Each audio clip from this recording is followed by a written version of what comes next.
সামুদ্রিক মলা মাছ স্বাদে একদম অনন্য। টাটকা সামুদ্রিক মলা মাছ সুন্দরভাবে মশলায় মাখিয়ে রান্না করলে স্বাদে হবে একদম লাজবাব। রান্না করব যে কড়াইতে, সেটাতে পেঁয়াজ কুচি দিব 1/4 কাপ, টমেটো দিব একটা, আলু দিব 1 কাপ একটু মোটা করে কেটে নিয়েছি, কাঁচামরিচ একটু চিড়ে দিয়েছি 4টি, হলুদ গুঁড়া দিব 1/2 চা চামচ, মরিচ গুঁড়া 1 চা চামচ, জিরা গুঁড়া 1 চা চামচ, ধনিয়া গুঁড়া 1/2 চা চামচ, তেল দিব 1/4 কাপ, লবণ 1 চা চামচ, আদা রসুন বাটা 1 চা চামচ। সব কিছু ভালো করে মেখে নিব।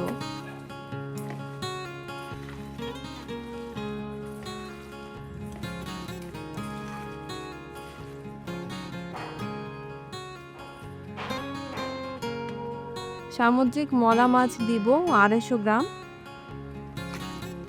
মাছের সাথে সবকিছু ভালো করে মাখিয়ে নিব।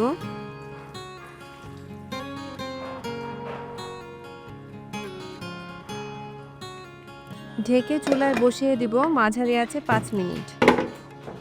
সাবধানে একটু নেড়ে দিব।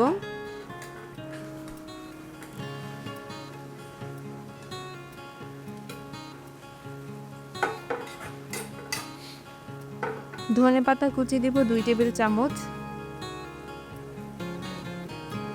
এখন অল্প আছে 5 মিনিটের জন্য ঢেকে দিব। এখন নামিয়ে নিচ্ছি। এমন মজার স্বাদ নিতে চাইলে রেসিপিটি বানিয়ে দেখতে পারেন। খেয়ে কেমন লাগলো কমেন্টে জানাতে ভুলবেন না। দেখা হবে পরের ভিডিওতে।